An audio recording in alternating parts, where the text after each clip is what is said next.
So I'm going to go ahead and assume that if you clicked on this video, you have to give a speech for some reason, whether it be for class, whether it be for a contest, or you just have to write a speech for something. I'm going to give you the process that I used as well as some tips that I used on how I wrote a speech that helped me place second at state. Right before we jump in real quick, I want to let you know that this is not how you give a speech, but how you write it and the process you go through to write a speech. Probably next week or the week after that, I'll put out a video on how I gave my speech and some tips that you can use to give a good speech. So, tip number one whenever you're starting to write a speech is you need to familiarize yourself with the topic, or if you can choose your topic, choose something that you're at least somewhat familiar with. What I mean by this is, let's say you're giving a topic in a class or you're given the topic by your teacher. Whenever you get this topic, you need to ask yourself some basic questions. Who, what, when, where, why, how. Those are the basic questions you need to ask when researching this question. Then you can get into more complex questions for your research. Starting out by asking yourself those questions will help you a lot when it comes to the research process, which is step number 2. When it comes to research, there's 2 different ways you can break it down. One, like I mentioned, is the basic questions. Number 2 is the more complex questions like finding statistics, quotes, articles, or anything professionally done or scientifically done that will back up your case. The types of things I generally recommend you do whenever you're researching this or trying to find stuff is looking at certain percentages. This percent of people disagreed or agreed with this subject, or this percent of people does this, or finding quotes and like studies that back up. So for an example, one piece of evidence I used in my speech was, according to a study from Microsoft, the average human attention span is 8 seconds. By giving this stat, I give validity to my statements and I help back it up for what I'm going into. Now, whenever you're researching these, you need to make sure you get out a piece of paper, or if you're typing, put down the stat that you want to use from the website or article or whatever you find it on, and go ahead and link the website below that so you can check back and you can properly cite it at the end. So step 2 that I recommend once you got a basic idea of stats and questions and answers that you can get flowing is writing an outline. Now, I know writing an outline isn't for everybody. Actually, I'm not a huge outline person. I prefer to go with the flow.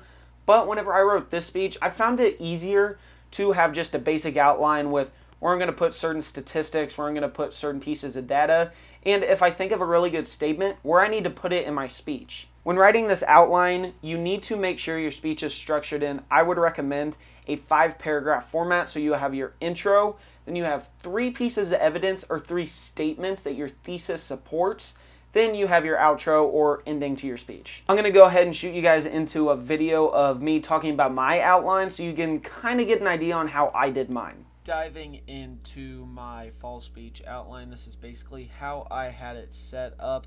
So if you can see, I first have my intro paragraph, then I have my 3 body being this one, and this one, and then I have my conclusion. Then I also have a few websites and sources I maybe want to refer to in the end. And if you can basically see, I have it set up in bullet point format, which I found worked best for me, just so I can put a few quotes or maybe a few statistics and things of that nature in there that I want to refer back to when writing my speech.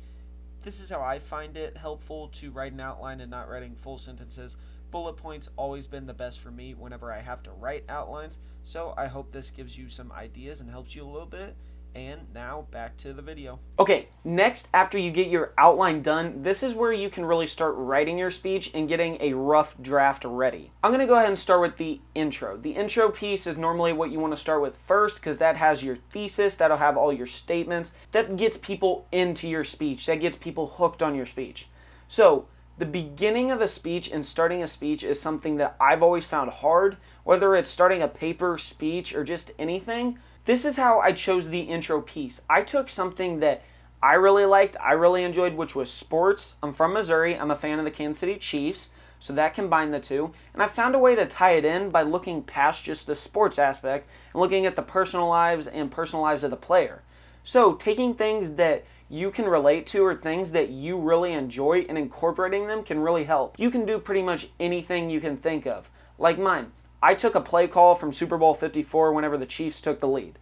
Like I said, that absolutely has nothing to do with my speech. This really hooks the people and judges that are going to be listening to my speech and keeps their attention on there. Like I mentioned earlier, a statistic that I used, the average human attention span is 8 seconds. So generally, you lose or gain your audience within the first 8 to 10 seconds of your speech. So this is the intro to my speech. Mahomes throws, pass, caught, Williams, touchdown, Kansas City, jumps on top. 2 short minutes later, and the Kansas City Chiefs would be named Super Bowl 54 champions, and Patrick Mahomes named Super Bowl MVP. Now, I'm going to go ahead and tell you, my speech isn't about sports. In fact, it's about urban agriculture, but I find a way to hook that intro into it. Whenever I gave this speech, I always got the weirdest looks whenever I started out like that because people were like, huh, this doesn't sound like anything I'm supposed to be listening to or anything to do with this subject. But the question that I had to answer for my speech was, how can FFA members advocate after graduation? The way I tie it in is talking about how Patrick Mahomes and different members of the Kansas City Chiefs, such as Travis Kelce as well, have used their platform to advocate for things that matter to them and how they're using the platform that they've gained to talk about things that are important and they want to push. I tie that in by saying we may not have a platform to his extent, but this is something that we as FFA members need to do as well. Advocating for things that are important to us. This portion of my speech really ties it in, and then I can get going with the thesis in the ending bit of my intro. Now let's talk about the end of the intro and writing a thesis. So thesis statements are basically what you're going to be answering throughout your speech. My thesis statement is, I believe that the best way for FFA members to advocate after graduation is by going into urban areas and environments and setting up education programs, developing a rural-urban exchange program, and teaching the importance of social media literacy. So to break down for you what I did in that thesis statement, I took the question that I was supposed to be answering, which is, how can FFA members advocate after graduation? Took that question and answered it with 3 main points, or the ideas I'm going to talk about in each of my paragraphs. Now, when it comes to writing your body paragraphs for your speech, you want to make sure, like I mentioned, take each statement that you're going to be supporting from your thesis or each point that you're going to prove in each of your paragraphs, and you want to start it out by saying that question or restating that part of your thesis. So the way I intro all of my paragraphs, or at least the first one, is education programs need to be developed in urban areas. By doing this, I remind the judges and my audience what I'm going to be talking about in that speech. Your first sentence is pretty much written for you, and you're just answering that question or restating what you're going to be talking about. Now, whenever it comes to the rest of your paragraph, this is where you're going to implement those statistics or find ways to implement those quotes or articles or whatever you had written down. It's almost like writing a 5-paragraph essay, but it's more entertaining and you can put more of your personality into it because you're actually going to be speaking it and it can't be misconstrued whenever you're just writing. This is how I tie in one of my first statistics in my first paragraph of my speech. Education programs need to be developed in urban areas. The term fake news is thrown around left and right, and an increasing number of Americans distrust the media. According to a Pew Research poll conducted in 2017, 65% of Americans said they distrusted stories regarding science found on social media. Agriculture is science. So how do we properly educate while also conveying trust? After giving my statistic in that speech and giving the rhetorical question, which is another thing you can use in your speech, after I give that, this is how I answer it. I go forward and answer the question by stating this. I believe it starts by focusing on issues that currently affect members of urban communities. This is a basic setup that I give when giving my speech. I restate what I said in my thesis or what bit I'm going to be talking about within that paragraph. I give a statistic or I lead into the statistic, then give the statistic. Then I ask a rhetorical question through that statistic or that I got based off of that. And then I give my point and answer it. This is a basic format you can use whenever you're giving these body paragraphs or writing these body paragraphs. So you can give a lead up to your statistic or your quote or the article, like findings that you're going to go through, and then you tie it into what you really want to talk about and the point you want to prove. I also recommend make sure you limit the amount of statistics or examples or backed professional ideas, I guess is a good way to put it, that you put in each paragraph. You want to limit it between 1 to 3. In my first body paragraph, I use 3 because it's a longer one and I have a lot that I want to talk about in there.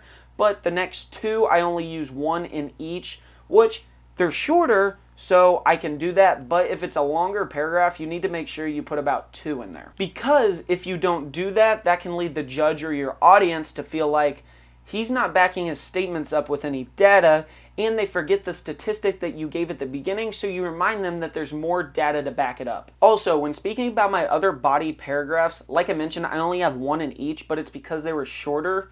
You want to make sure each body paragraph is about the same length whenever this is your first speech you're writing, or you're new to writing a speech. So you want to have about 2 in there and have them all the same length.